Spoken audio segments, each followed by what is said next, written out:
Major differences between Tolkien's lore and the third episode of The Rings of Power. Hi everyone, welcome back. I'm Terry and this is Marvelous Videos. The Rings of Power is easily one of the biggest and grandest shows of the year, especially in terms of its big budget production by Amazon. It is over. The evil is gone. Then why is it not gone from in here? However, the billion-dollar investment alone hasn't been good enough to keep some of the fans happy. While many have praised the show for trying to take a fresh approach, deviating from Tolkien's works at times, others have slammed the showrunners for changing a bit too much. No, I'm Noor. I'm Noor. What about your name? From a purely unbiased perspective, we have to admit that the show has some genuinely bright moments, and some parts of the storytelling do actually get you hooked. Besides, the creators didn't have the rights to some of the major works of Tolkien, and they have to make do with the scraps they find in obscure, unfinished works and appendices. Wait! Bring him to Adar. We leave the judgment to you, our wise viewers, and in this video we simply intend to explore some of the major differences in the recently released third episode of the show and Tolkien's lore. Before we go into our explanation, we have a very small request. If you like our content, please support us by subscribing to our channel. This is a small click for you, but for us it means a lot. Thank you. Now let's begin.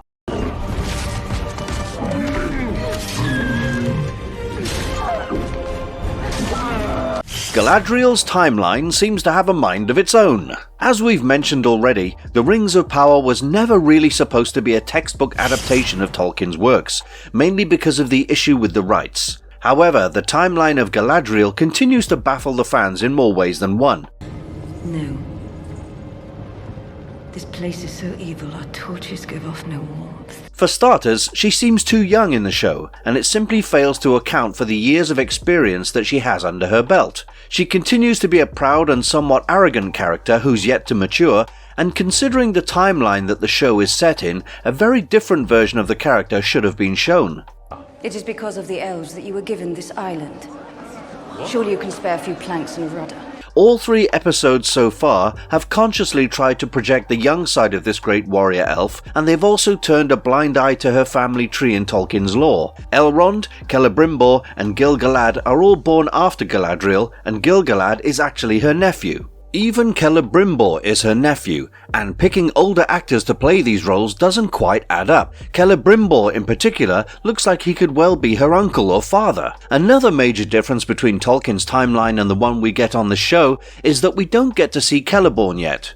He's Galadriel's husband, and the appendices in Tolkien's works clearly mention that by the end of the First Age, Galadriel had already met him. The only possible reason that the showrunners can get away with this is because Tolkien also stated that they often lived together and apart over the centuries, and this might just be one of their times away from each other. Who is this mortal who speaks to me as if he has the slightest idea? Also, to give you a fair perspective, Celebrian is the daughter of Galadriel and Celeborn, and she gets married to Elrond later, making Galadriel his mother-in-law. That's certainly not the equation we have seen between them so far. Even though we're trying to remain optimistic about this one, Galadriel's timeline could have been handled better, especially because there's so much detail available for her character. However, family dynamics and equations can end up being very tricky when characters start living for thousands of years. There is only one place it can be. The island kingdom of Numenor. The whole Numenor saga. The visuals of Numenor are easily some of the grandest moments in the show so far, and that's saying something considering the exotic visual treats that the show has been delivering from the beginning. We get the first views of this shining city which, according to Galadriel, was a gift from the elves to the humans for fighting alongside them. She's brought there by Captain Elendil, who rescues her and her mysterious companion Halbrand from the sea. However, she soon finds out that the city is no longer welcoming to the elves. In fact, all she receives are some chilly, antagonizing reactions from the natives of the land. We learn that it's been a long time since Numenor welcomed elves in their land, and Galadriel and Halbrand are soon brought there before Queen Tar-Miriel. The Queen shares the feelings of the citizens of Numenor, and it's revealed that her father is still alive but has been exiled. He tried to rekindle the broken relationship with the elves, and the people weren't too happy with these developments. The Queen isn't too happy about the arrogance and nonchalance of Galadriel in her court when the latter claims that the island was a favour handed to the humans by the elves. We still don't know the exact events that caused all the bad blood over the years, and Tolkien's lore has much to offer in this regard. One major reason could be that in spite of the gift of incredibly long lives, Númenóreans were still mortal. Over the years they learned to master the sea, and feelings of nationalism and pride grew. They started to forget what they owed to the elves, and the messengers who were sent to remind the Númenóreans of their history failed to maintain a continued peace. The moment we feared. The elf has arrived. Queen Regent Miriel's altered story arc and the hanging fate of Númenor in the show. According to Tolkien's lore, Númenóreans were wiped out after their star-shaped island sank. The supreme being in his lore, Eru Ilúvatar, destroys their entire fleet and also their kingdom, which finds its way to the bottom of the sea. For Tolkien, this was the Middle-earth's equivalent of Atlantis, and it's also probably the reason why you didn't see much of this in The Lord of the Rings. The Rings of Power seems to draw heavily from the appendices of The Lord of the Rings, where their history and culture is specified, but some things are still very differently portrayed. Queen Miriel's father, Tar Palantir, was taught in secrecy about the ways of the Faithful, a group that still sympathized with the elves. This is how his loyalty to the elf clan started to grow. However, his own brother and Pharazôn lead an internal conflict in Númenor because of his ways. Pharazôn is the one you see advising Queen Miriel in the court, and it isn't how Tolkien had things in mind. In the source material, Palantir dies after his reign that was torn by a civil war. Pharazôn and Miriel take over the rule, and Miriel is forced to marry Pharazôn, although they're cousins. Clearly, things work differently in the Rings of Power, and Palantir being alive and in exile is an indicator of that. Miriel's story arc has been altered as well, and it might not be great news for the purists. While Númenor's fate can still be in line with the source material, the characters have established major differences that can't be controlled any further. What vessel is this? Be at ease. I'm obliged to deliver you safely to my betters. They will answer your questions. Elendil in Tolkien's lore is vastly different from how it's seen in the Rings of Power. Elendil is the one who set sail to Middle-earth because he wanted to establish renewed communication with the elves, and it can be assumed that he wasn't disappointed by the response. The place of Elendil in Tolkien's lore is very different from what we see in the Rings of Power, but one episode might be a little too early to decide for sure. Maybe they're simply setting him up for bigger things that are about to happen soon.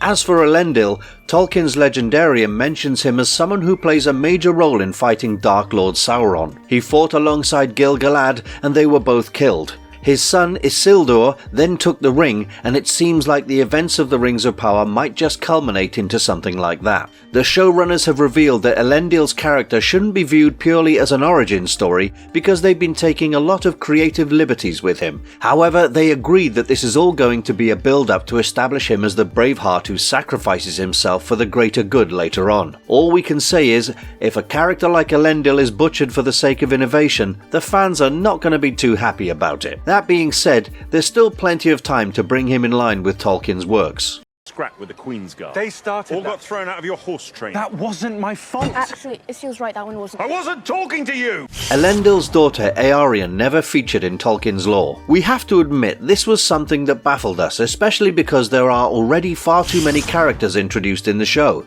We see her being greeted by Isildur as sister, and soon we have a scene where she's having a discussion with her brother and father about the future. As far as Elendil is concerned, Tolkien never wrote about his life before he left Númenor. While this might seem like a lucrative void to fill for the showrunners, the new character of Eärien still doesn't make much sense yet. Tolkien never wrote about Isildur and his brother Anarion having any sister, and it's certainly a character created only for this series. The extensive lore also doesn't shed any light on Elendil's wife and her life among these people of Númenor. This also points to the possibility that while Eärien might have a significant role to play going ahead, she might not make it to Middle-earth because from there on, the history is clearly defined in Tolkien's works.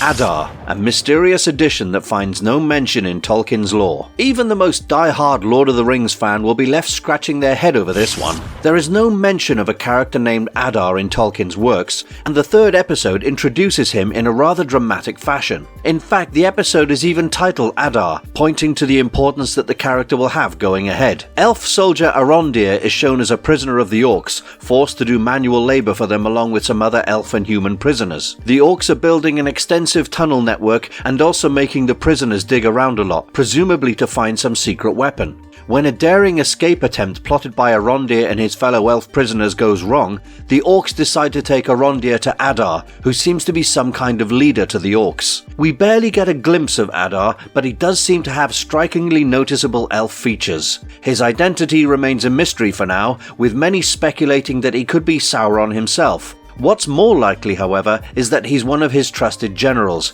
because Tolkien does mention such leaders who worked for the Dark Lord. Either way, this character is almost surely going to be one of the main villains for this season of The Rings of Power, and as it's an original character crafted by the showrunners, we can't wait to find out how this one turns out. Do check out our other video where we discuss the various possibilities about his secret identity. We're going to be left behind. No Brandyfoot has ever been left behind. The Harfoots aren't supposed to exist in this timeline. Don't hassle us for being overly critical here, as we're also amused by the antics of the Harfoots, and Nori, one of the central characters in particular. Harfoots, as specified by Tolkien, are one of the three main types of hobbits, and also the ancestors of the hobbits that we see in The Lord of the Rings and The Hobbit. The bigger issue is that Tolkien actually mapped out their timeline clearly, mentioning that they were the first of the three hobbit groups to travel west, and this only happened in the Third Age. Technically, Harfoots shouldn't be existing at all in the Rings of Power, but the makers already gave us the disclaimer that they wouldn't be abiding by every little detail. Besides, one could make an argument that Tolkien never said they didn't exist in the Second Age. It could be a possibility that we're seeing some kind of primitive stage in the lives of Harfoots, and things will only be clearer in the episodes to come.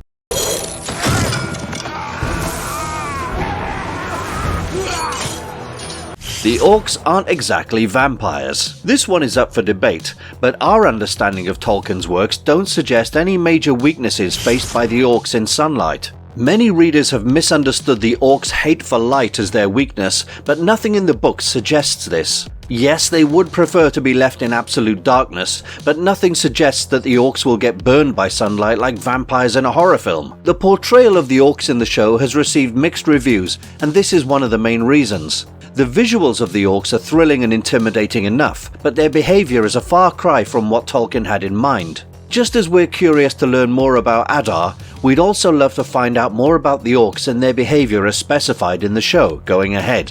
Love it or hate it, there's no denying the fact that the build-up has done enough to create a lot of interest around the show. Many of the story arcs seem to be headed in unfamiliar directions, while some seem to be heading to meet Tolkien's sketched path. Do let us know in the comments below what you think about the differences that we explored between Tolkien's lore and the third episode. Also, let us know your thoughts on the show and how you'd like things to pan out going ahead. And if you liked our content, don't forget to leave a like and subscribe to us if you haven't already. Have a good one. Thanks for watching, and see you next time. Helps us and we help him. Can we, Mum? Can we bring him?